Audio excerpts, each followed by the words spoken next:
Muy buenas tardes, hemos iniciado ya nuestra transmisión.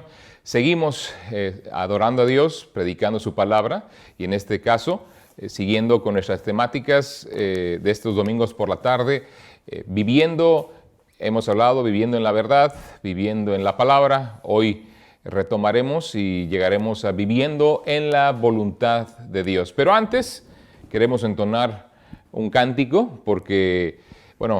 como saben, en los Estados Unidos se celebró el Día de Acción de Gracias. En otras partes lo celebran como el Día de la cosecha, la gratitud a Dios por los beneficios que Dios nos ha dado. Y la realidad está en que independientemente del país donde se celebre, lo que se celebre, la realidad es que debemos ser agradecidos con Dios. Y una de las cosas que, por ejemplo, el Salmo 103 dice: bendice alma mía a Jehová y bendiga todo mi ser su santo nombre. Bendice, alma mía, Jehová, y no olvides ninguno de sus beneficios. Él es quien perdona todas tus iniquidades, el que sana todas tus dolencias, el que te llena de favores y misericordias. Él es quien rescata del hoyo tu vida, dice la Escritura. Entonces, hay un sinfín de favores, hay un sinfín de misericordias, el que sacia de bien nuestra boca. La realidad está en que tenemos muchas razones por las cuales agradecer a Dios y particularmente porque Él es quien perdona todas nuestras iniquidades. Ahora, vamos a entonar un cántico basado en Jeremías, el libro de Jeremías, donde el profeta agradece al Señor por su presencia, por su fortaleza, aún en tiempos de lucha terrible, una lucha terrible que estaba contra aquellos que se oponían al Señor realmente, y que Él escribe esto, pero lo escribiremos cantando: gracias Dios porque has estado conmigo como poderoso gigante. Entonces, para ello vamos a cambiar los micrófonos y poder estar con uno solo y así entonar este cántico.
Padre, hermano y guiador, por ser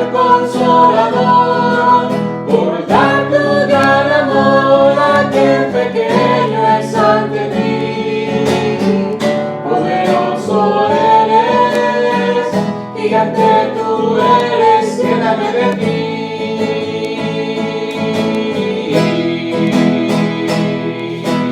Gracias Dios por estar conmigo y cuidar de mí, por ser tú mi amigo, Padre, hermano y guiador, por ser consolador, por dar tu gran amor a quien pequeño es ante ti.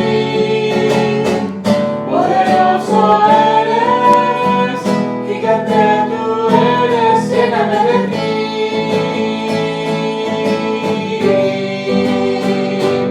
Lléname de ti.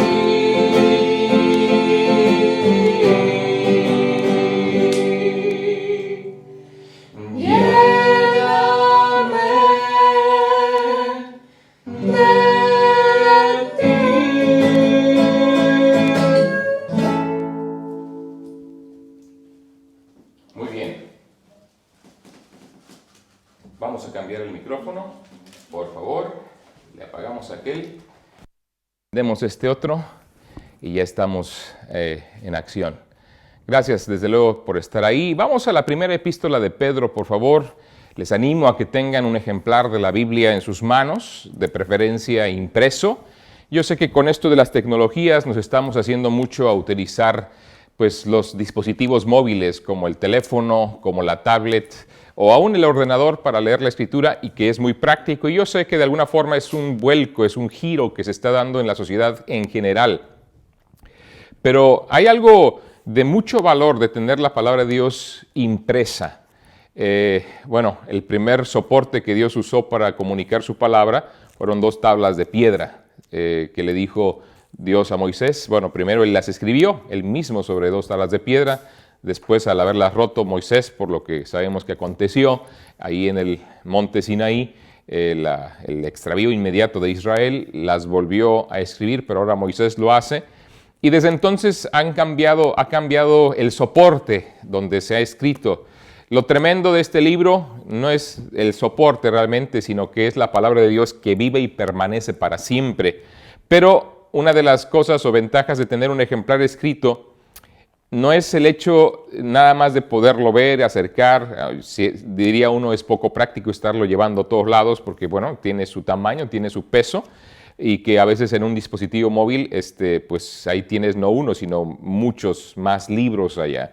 Pero el detalle está en que hace tiempo leí una anécdota de alguien que estuvo en Inglaterra y fue al lugar donde se conserva una de las Biblias de Spurgeon, otra de las Biblias de Wesley y otros grandes predicadores del pasado, no muy lejano por cierto, y todos ellos estaban diciendo que estaban maravillados y le quedaron impactados al ver los ejemplares de la Biblia que ellos utilizaron con todas las marcas que tenían en los pasajes, pequeñas anotaciones en los márgenes del libro y pues subrayando y enfatizando de alguna manera o sobresaltando, o más bien, pues sí, haciendo sobresalir algunas palabras o frases. En mi Biblia también, si tú la pudieras ver, encontrarías algo similar, pero es una reflexión de este autor que decía que es tremendo el legado, no solamente de predicaciones que estos varones dejaron,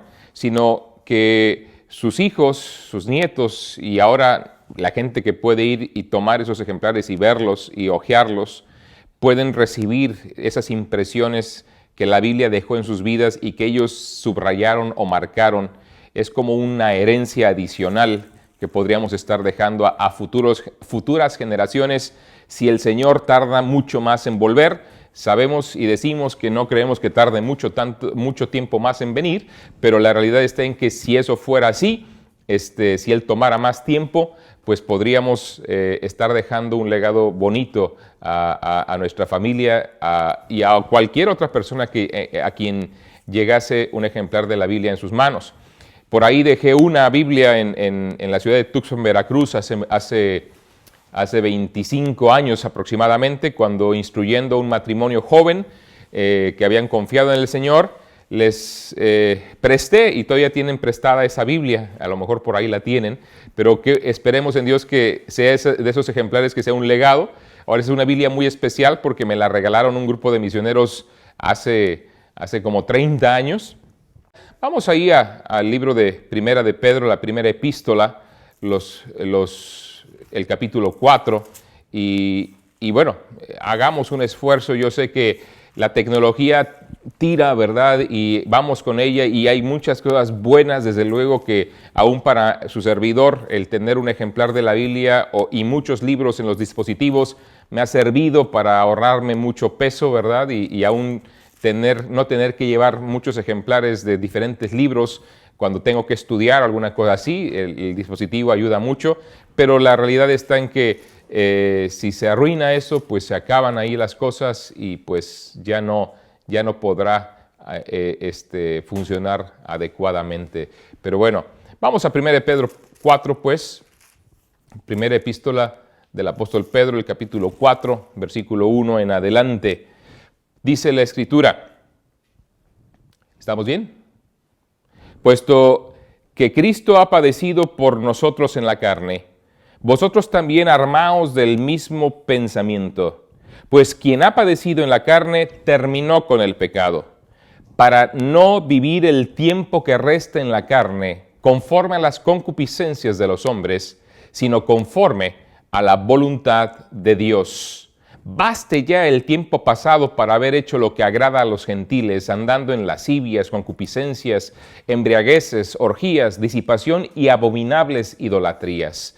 Pero antes de continuar y analizar este pasaje, es parte de lo que seguiremos enseñando adelante, pero la realidad está en que no quiero reservármelo para más tarde, porque realmente de esta frase surge lo que es la enseñanza del día de hoy. Baste ya el tiempo que resta, dice el versículo 3, pero antes en el versículo 2, para no vivir el tiempo que resta en la carne conforme a las concupiscencias de los hombres, sino conforme a la voluntad de Dios. De eso da origen el título, viviendo en la voluntad de Dios. Pero la manera en la cual Pedro lo está abordando, manifestando un cambio de dirección, un cambio de estilo de vida. Basta ya el tiempo pasado para haber hecho lo que agrade a los gentiles, para vivir en la carne, para vivir conforme a las concupiscencias de los hombres, pero que el tiempo que nos reste de aquí en adelante vivamos conforme a la voluntad de Dios. Y digo, no aguanto el decirles lo siguiente, aunque lo procuraré desarrollar más si Dios nos presta vida, es que el tiempo que resta podría ser muy poco. Podría ser muy breve. Si ya cuando los apóstoles escribieron estas cosas, ellos estaban en la expectativa que el Señor Jesucristo podría regresar en cualquier momento por la iglesia. Y sí, hubiera podido acontecer como puede acontecer ahora, porque la Escritura misma nos dice el día, la hora, el momento exacto, nadie lo sabe. Tiene que ver con el plan de Dios y las cosas que acontecen nos indican que cada día estamos más cerca a nuestro encuentro nuevamente con Cristo. Y por eso es imperativo que entendamos y abordemos este tema del tiempo. Hay personas que viven atrapadas a su reloj.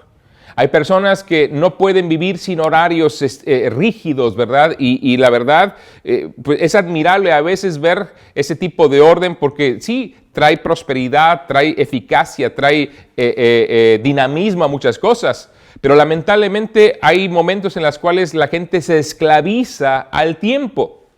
Pero hablando del tiempo, tenemos que hacer un uso óptimo de él en todo momento y sobre todo sabiendo que nuestro tiempo puede ser breve y muy breve en esta tierra. Podría ser que Cristo viniera en cualquier instante, hoy mismo, mañana. O podría ser que sí, algún accidente o la enfermedad que hoy está acosando al mundo entero tocara nuestras vidas y nos la arrebatara. Podría ser cualquier razón, pero el tiempo que reste el asunto, lo que sea de aquí al momento en el cual tengamos que partir de este mundo, ¿cómo lo vamos a vivir? Hay gente que puede y desea vivirlo de manera desenfrenada, dando gusto a la carne, lascivias, concupiscencias, embriagueces, orgías, disipación y abominables idolatrías, como Pedro lo establece en esta epístola. Pero ¿realmente esto será lo que merezca la pena vivir? ¿O por lo que merezca la pena vivir? La realidad está en que nosotros tenemos que ser conscientes que el tiempo es breve y un día daremos cuentas a Dios. Por lo tanto, sería muy sabio vivir conforme a la voluntad de Dios el tiempo que Dios nos deje vivir de aquí a nuestro encuentro con Él.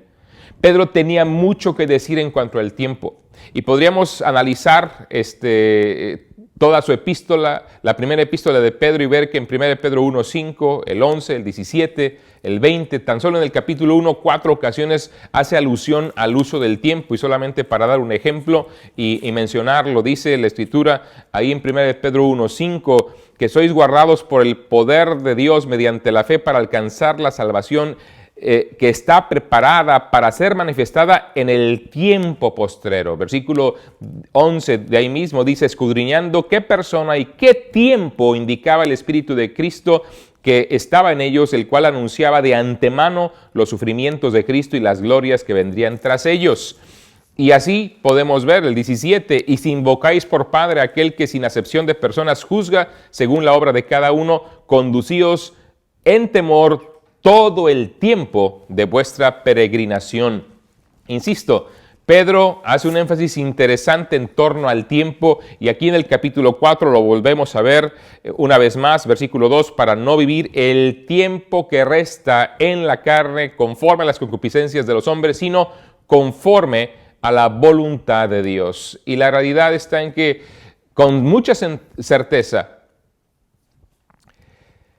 Pedro, de estar consciente de su propio martirio inminente que vendría después de que escribió esas epístolas, tuvo algo que ver con este énfasis que nos muestra en estas menciones en torno al tiempo. El conocimiento también que después el Señor le permitió entender de lo que le aconteció a él. Ahora, si una persona en realidad cree en la eternidad, entonces va a aprovechar al máximo el tiempo presente, al máximo, aprovecharlo bien. Si estamos convencidos de que Jesús vendrá otra vez por nosotros y nos llevará con Él, entonces querremos vivir vidas preparadas, listas para nuestro encuentro con Él. Sea que Jesús venga primero o sea que nosotros tengamos que enfrentar este trance de la muerte, que no nos gusta llamar, pero sea que lo tengamos que sufrir, queremos que el tiempo que reste cuente para la eternidad. La persona que es triste no vive para la eternidad, vive a veces vidas en disipación, en desenfreno, de disolución. ¿Y por qué? Porque no hay esa expectativa y esa esperanza en el futuro, en la vida después de la muerte. Y por eso hay un desperdicio horroroso de la vida solamente en placeres y no en pensar en lo que vendrá adelante. Nosotros podemos hacerlo. Podemos vivir el tiempo que resta en la voluntad de Dios. Y el apóstol Pedro describió la actitud que deberíamos tener mientras estamos en este cuerpo en espera de encontrarnos con el Señor. En primer lugar, la actitud principal que debería tener el Hijo de Dios y que va en armonía con lo que estamos enseñando los miércoles en torno a la vida piadosa, es una actitud que está en pie de guerra contra el pecado. ¿Se dieron cuenta el énfasis de lo que Pedro nos dice en esos primeros 3 versículos? Puesto que Cristo ha padecido por nosotros en la carne, vosotros, los que nos decimos creyentes en Cristo Jesús, nosotros también debemos armarnos, también armaos del mismo pensamiento. ¿Cuál pensamiento? Padecer, luchar, batallar, combatir contra la carne, hablando de el lado pecaminoso, el lado manchado por la naturaleza pecaminosa del ser humano.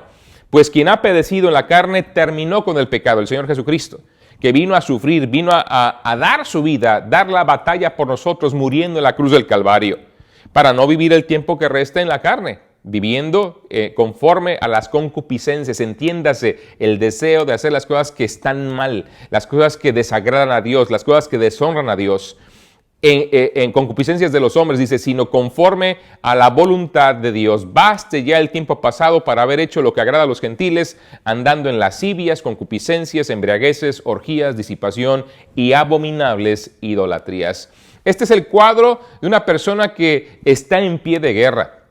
de una persona que toma en serio su fe y entiende que vivir para Cristo y seguir a Dios es vivir conforme a la piedad. Es decir, también el aceptar el reto de ese mandamiento que Pedro en esta misma epístola dice, sed santos, que dijo el Señor, porque yo soy santo, entendiendo la santidad como aquellos seres que hemos sido apartados para servir a Dios, apartados, libertados del pecado para poder vivir para la justicia. Esa es la libertad que Dios nos ha comprado con la sangre del Cordero y que Él nos ha llamado a vivir. Y es un pie de guerra porque el creyente en Cristo Jesús le debe preocupar el pecado.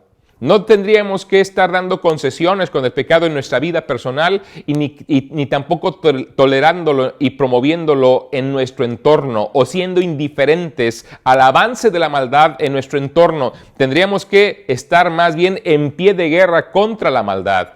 Un militar, un soldado que entiende que está combatiendo contra uno de sus peores enemigos. A veces uno tiene la idea que nuestro peor enemigo es el diablo, es el adversario, es el enemigo de Dios y que ataca todo lo que tiene que ver con Dios.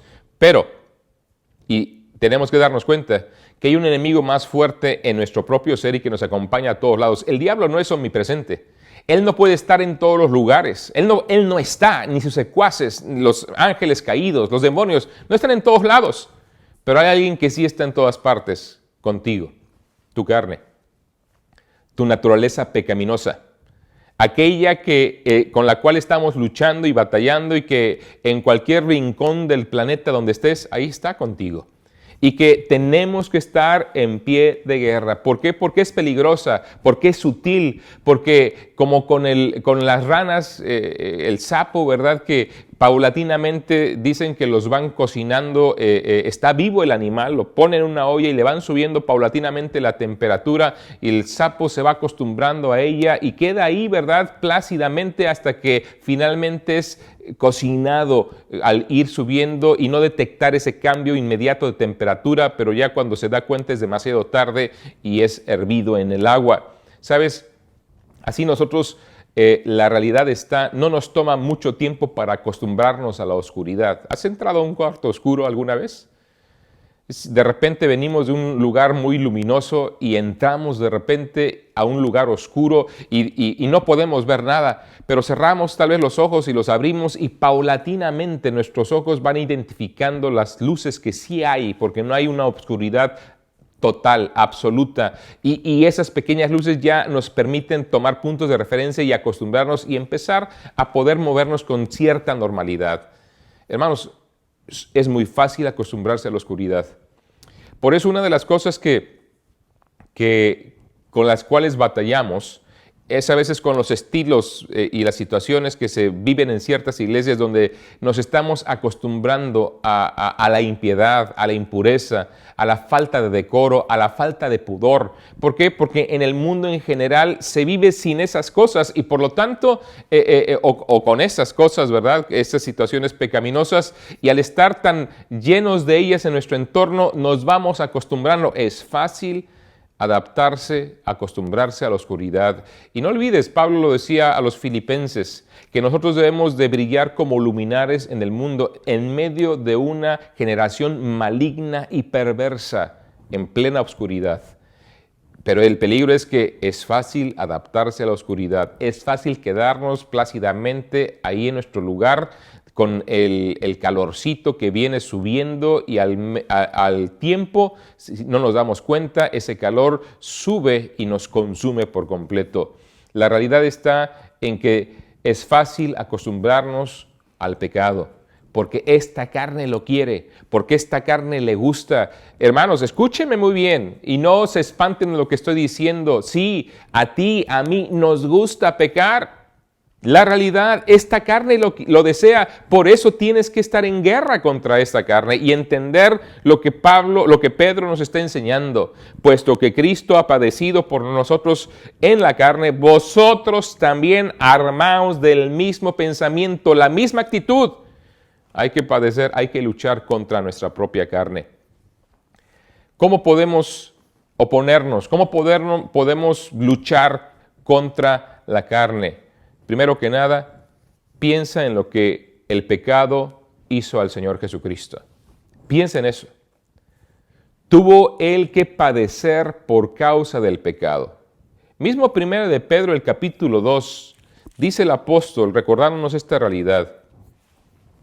El capítulo 2, versículo 21, dice: pues para esto fuisteis llamados, porque también Cristo padeció por nosotros, dejándonos ejemplo para que sigáis sus pisadas, el cual no hizo pecado ni se halló engaño en su boca, quien cuando le maldecían no respondía con maldición, cuando padecía no amenazaba, sino que encomendaba la causa al que juzga justamente, quien llevó él mismo nuestros pecados en su cuerpo sobre el madero, para que nosotros, estando muertos a los pecados, vivamos a la justicia, y por cuya herida fuisteis sanados. ¿Qué le hizo el pecado a Cristo? Escucha lo que dice también el capítulo 5, versículo 1. Ruego a los ancianos que están entre vosotros, yo anciano también con ellos, y testigo de los padecimientos de Cristo, que soy también participante de la gloria que será revelada, decía Pedro. Testigo de los padecimientos de Cristo. ¿Cómo podemos disfrutar de lo que hizo que Jesús muriera en el Calvario? ¿Tú te regocijarías de un arma que le hubiera quitado la vida a un ser querido? ¿Tú te regocijarías y te deleitarías participando en aquello que le quitó la vida a miles de personas, quienes tal vez muchas de ellas tú conocías? ¿Sabes que eso es lo que hacemos cuando nos deleitamos con el pecado? Porque no pensamos claramente en lo que el pecado le hizo al Señor Jesús. Tuvo que dejar su gloria.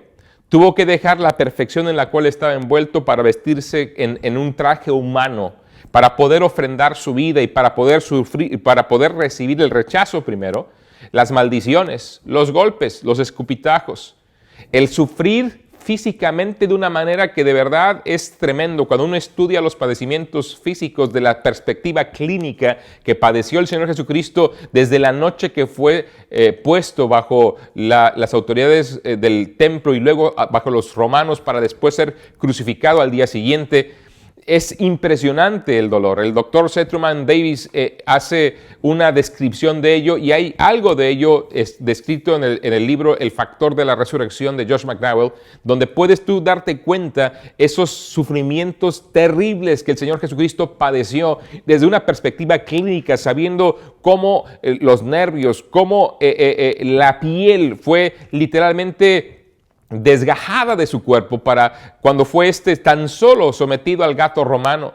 Hay tremendas indicaciones, estudios que nos muestran los padecimientos físicos, pero agregado por encima de eso estaba el desprecio de su propio pueblo. Estaba el pecado nuestro depositado de manera milagrosa en el cuerpo santo del Señor, que lo llevó a la cruz para ofrendarse a sí mismo y pagar la deuda que era nuestra, porque la realidad está en que los clavos, el látigo, la corona, cada puñetazo que recibió el Señor en su rostro, cada menosprecio que hasta el presente sigue recibiendo, realmente nosotros somos los que lo merecemos y no el Señor. Pero poco pensamos en que lidiar con el pecado tiene que ver con que pensemos que esa es la razón por la cual Cristo murió por nosotros, lo que Él padeció. El pecado trajo la muerte del Señor Jesucristo. Él tuvo que venir a pagar por nuestra maldad. Nuestro Señor vino a la tierra para lidiar con el pecado y conquistarlo para siempre. Él lidió con la ignorancia del pecado enseñando la verdad y viviéndola en la práctica ante los ojos de los hombres. Lidió con las consecuencias del pecado al sanar y perdonar. Y en la cruz la aplicó al mismo pecado el golpe de gracia. Se lo aplicó ahí, porque ahí venció al pecado muriendo por nosotros y volviendo a la vida el tercer día. Él estaba armado, por así decirlo, con esa lucha, con esa determinación a rendir su vida por nuestros pecados en la cruz del Calvario. Uno tiene que enfrentar el pecado entendiendo que el pecado le llevó al sufrimiento más horroroso al Señor Jesucristo. En nuestras vidas, el entenderlo puede ayudarnos para tener la victoria sobre el pecado. Pero aquí la idea central pudiera ser la misma que Pablo nos da en Romanos capítulo 6, donde dice que nos tenemos que identificar con Cristo en torno a la lucha con el pecado, hacer morir lo terrenal en nosotros, matarlo en nosotros, no darle de comer, es la manera de aniquilar al pecado. ¿Saben? Es la forma en la cual lo mantendremos débil hasta matarlo realmente en nuestras vidas. Este cuerpo tiene apetitos pecaminosos y le gusta ser satisfecho en ellos. Y la realidad está en que nosotros cuando mentimos, cuando escuchamos chismes, cuando murmuramos de las personas, ¿qué estamos haciendo? Alimentando la carne, alimentando el pecado, manteniéndolo vivo. ¿Cómo lo puedo hacer morir? Hablando verdad, no prestando oído al chisme, no hablando mal de las personas. Así puedo hacer morir lo terrenal, el pecado en nuestras propias vidas. Y es la parte que a nosotros nos corresponde en la decisión sencilla de decir, Señor, que no reine esto en mí, sino que reine tu bondad, reine tu verdad, reine tu espíritu en mi vida y me guíe conforme a tu palabra. Pero también se le enfrenta disfrutando de hacer la voluntad de Dios. El problema con nuestro tiempo es que queremos disfrutar la carne, pero no queremos disfrutar las cosas de Dios. Dice versículo 2, para no vivir el tiempo que resta en la carne conforme a las concupiscencias de los hombres, sino conforme a la voluntad de Dios. Es el contraste entre los deseos carnales y los deseos espirituales. El contraste entre buscar hacer lo que la carne quiere y buscar hacer lo que Dios quiere. Ahora quiero decirte algo con toda honestidad. El hacer lo que Dios quiere, sinceramente hablando, humanamente es imposible. Entonces, ¿cómo lo voy a lograr? Tiene que ver con una voluntad que se rinde a la voluntad de Dios. Tiene que ver con una voluntad que reconoce su incapacidad para lograr vivir una vida piadosa y entiende que la única salida es renunciando al yo y decir, Señor, no puedo yo, en mis fuerzas no puedo, he intentado dejar de mentir, he intentado dejar de escuchar chismes, he intentado dejar de murmurar hablando mal de las personas y no puedo. Perdóname. Ayúdame tú, que tu espíritu controle mi vida, que tu palabra llene mi mente y mi corazón esté lleno de amor por ti y amor hacia la gente. Porque, por cierto, dice el apóstol Pablo, la ley en una sola sentencia se cumple. Amarás a tu prójimo como a ti mismo. Es tremendo, pero cuando amamos a la gente no hablamos mal de ella. Cuando amamos a nuestro vecino, no buscamos robarle algo. Cuando amamos a las personas, a nuestra familia, no buscaremos robarle a ellos. Cuando amas a tu esposa, no buscarás cometer adulterio. Cuando amas a tu vecino, no codiciarás las cosas que posee. Cuando amas a Dios, le honrarás con todo tu corazón. Y así podríamos ir viendo cómo el amor de verdad nos libra en esta lucha y nos ayuda y fortalece para vencer la pecaminosidad que es parte de nuestra naturaleza, que Dios por eso vino a cambiar. ¿Cómo? Poniendo su naturaleza en nosotros. En el momento en el cual una persona confía en Jesucristo, arrepentida de su pecado, en ese instante el Espíritu Santo viene a ser morada permanente en él. Dice el libro de Efesios, Pablo describiendo a los Efesios, capítulo 1, versículo 13.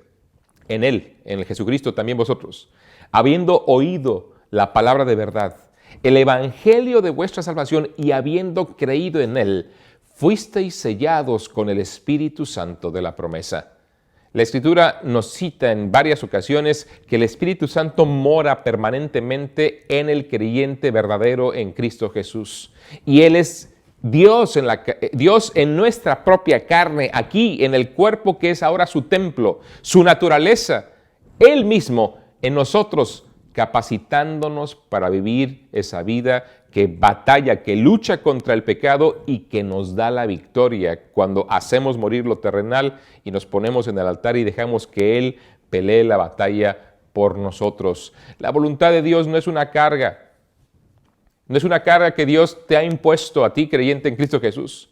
Más bien, es el gozo y capacitación divina lo que aligera todas las cargas. Es el saber que Él está con su Espíritu ayudándonos a poder hacer lo que Él nos pide hacer, porque Dios es quien produce el querer como el hacer por su buena voluntad, porque la voluntad de Dios viene del corazón de Dios, viene del anhelo de Dios. Por consiguiente, es una expresión del amor mismo de Dios que nos capacita a amarnos y entonces cumplir su voluntad, su ley.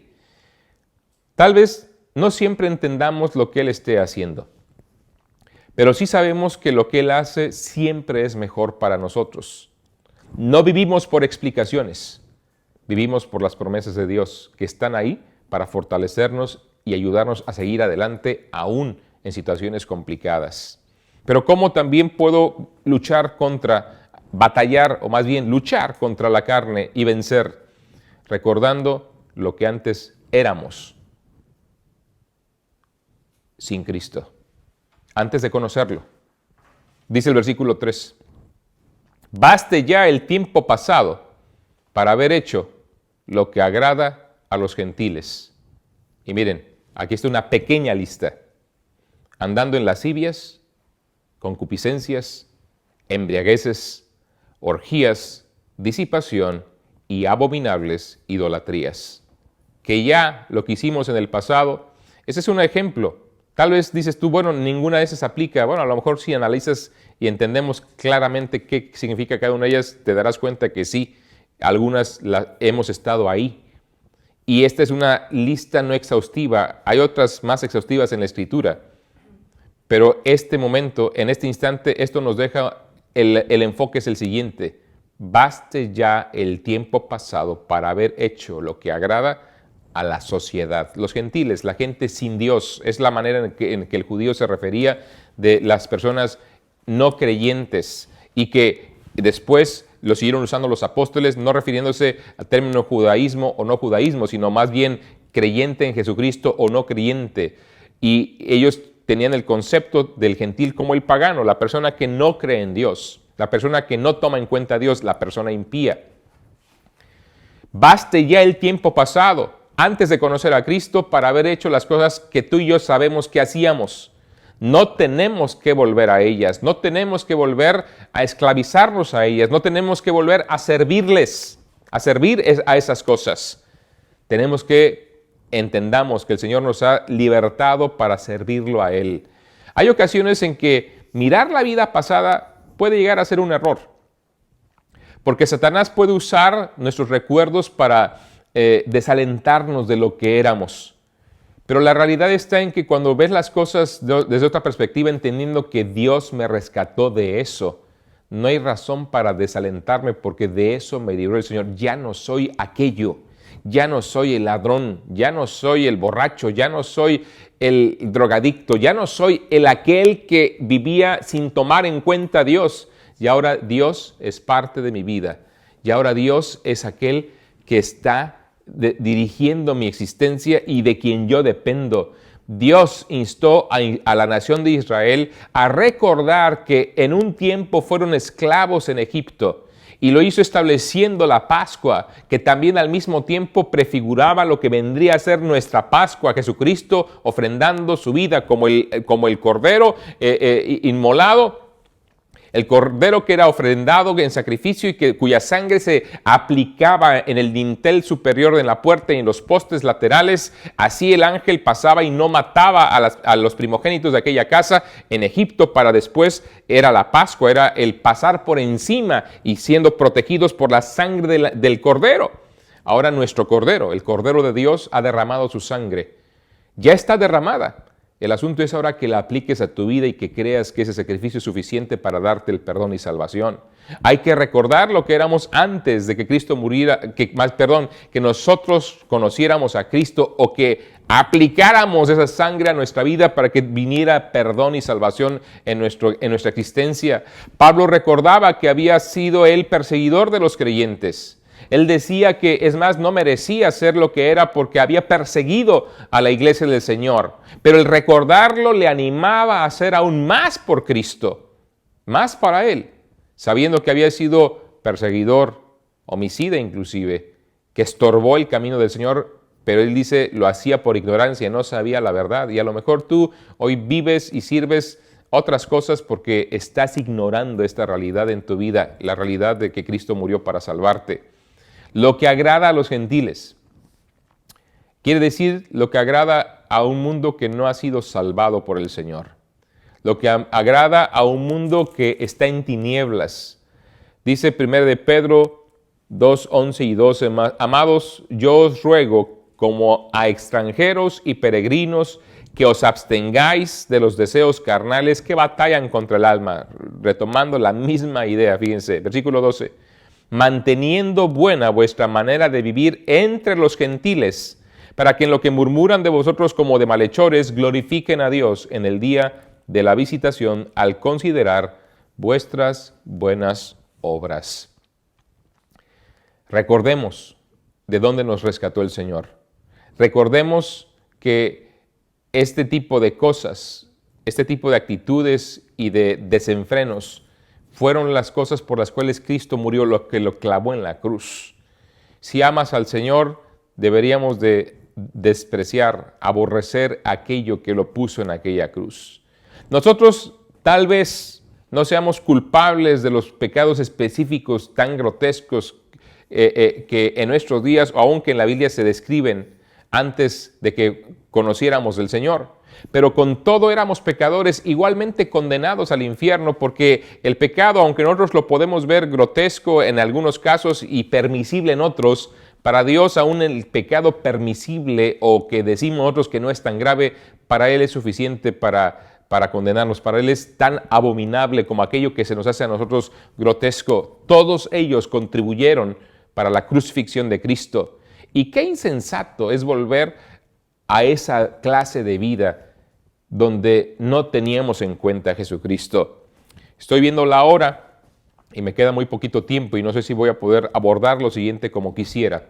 Pero déjenme nada más recordarles y subrayar lo que dice el versículo 7 para que al menos esto quede patente en tu corazón. ¿Por qué Pedro, aludimos tanto al apóstol Pablo que se nos mete siempre en las predicaciones y en las conversaciones? Pero Pedro también escribió y Pedro tiene tremendas enseñanzas. ¿Por qué está enfocado tanto en el tema del tiempo? Porque el tiempo es breve, porque pronto Cristo regresa, porque sí, este mundo puede llegar a una conclusión, lo que la gente piensa como el fin del mundo, que no es el fin del mundo, hay que aclarar, pero ya tendremos tiempo para explicar eso. Pedro recuerda la brevedad del tiempo, sea por nuestra vida o sea por el retorno de Cristo, y miren lo que dice el versículo 7. Mas el fin de todas las cosas se acerca. Sed pues sobrios y velad en oración. Me llama mucho la atención cómo lo presenta Pedro. Y aunque lo elaboraré más la próxima vez que nos veamos, les digo esto. El tiempo que resta, Pedro está desafiándonos a vivir conforme a la voluntad de Dios porque el fin de todas las cosas se acerca. Ahora, cuando hacemos declaraciones como esa, puede desatarse la histeria, la paranoia de la gente, pensando que ya todo se acaba y más bien la histeria, pensando que ya se acaban todas las cosas y nos volvemos locos literalmente y echamos todo a volar porque se acaban todas las cosas. Y hay una locura terrible cuando la gente piensa en esas cosas. Pero nota lo que Pedro está diciendo. El fin de todas las cosas se acerca. Sed sobrios. ¡Qué tremendo! ¿Te das cuenta? Es común, es natural que un ser humano cuando piense que se le va a acabar la vida o que las cosas van a acabar como las conoce, enloquezca. Como hemos visto lamentablemente que parece ser que ha habido esos brotes en diferentes momentos con esta pandemia. Cosas de locura literalmente. Filas tremendas en los supermercados comprando de manera como desordenada y absurda, cosas que ni vas a necesitar. ¿Por qué? Porque sientes que todo se va a acabar, mas el fin de todas las cosas se acerca. Pero Pedro dice, ya que viene el fin, sed sobrios. Sed sobrios. Los temas futuros fascinan mucho a la gente, pero cuando hablamos de las descripciones de lo que vendrá y que es terrible, atemoriza a muchos. Y por eso viene ese tipo de reacciones negativas. Y por eso Pedro nos dice que sabiendo que el fin de las cosas se acerca, tenemos que ser sobrios, estar alertas, estar en nuestro juicio cabal, controlados. ¿Y cómo lo haremos? Velad en oración. Sed pues sobrios y velad en oración. Está alerta. Vela por tu alma en el sentido de que alimenta tu espíritu, intercede por otros, sirve a otros, busca la forma de comunicar el evangelio a otros. Está alerta, sé sobrio, no enloquezcas. Para el creyente en Cristo Jesús, estas son buenas noticias. Para el creyente en Cristo Jesús, el saber que el fin de todas las cosas se acerca son buenas, magníficas, grandiosas noticias. Estaremos con Cristo. Estaremos con Él por la eternidad. Y eso genera que esa esperanza se reavive y que hoy pueda ser más diligente en mi presente y que pueda ser más cuerdo que nunca. Sed sobrios y velad en oración. Enseñaremos más, elaboraremos más esto la semana entrante, pero hoy quiero animarte, ya que el tiempo es breve, ya que el tiempo está cerca, el fin de todas las cosas se acerca, seamos sobrios, obedezcamos a Dios, dejemos ya en el pasado aquel modo de vida desordenado, entregado al pecado, a ciertas acciones totalmente que no toman en cuenta a Dios, y vivamos el tiempo que resta conforme a la voluntad de Dios, que iremos desglosando paulatinamente. De primera instancia, seamos sobrios, estemos alerta, tranquilos, Dios está en control, agradecidos, pronto estaremos con Él, velando por nuestra salud espiritual y comunicando el Evangelio a quien está en nuestro entorno, porque es la única manera en que enfrentarán con esperanza esta transición, esta situación tan complicada que hay en todo el mundo. Gracias por estar con nosotros. Les animamos, como siempre, a suscribirse en YouTube o también hacer comentarios y dejar sus comentarios en Facebook, y que nos ayuden compartiendo a otros, porque nuestro anhelo es que la palabra corra y sea glorificada. Dios les bendiga. El miércoles, si Dios lo permite, a las 8, aquí nos vemos.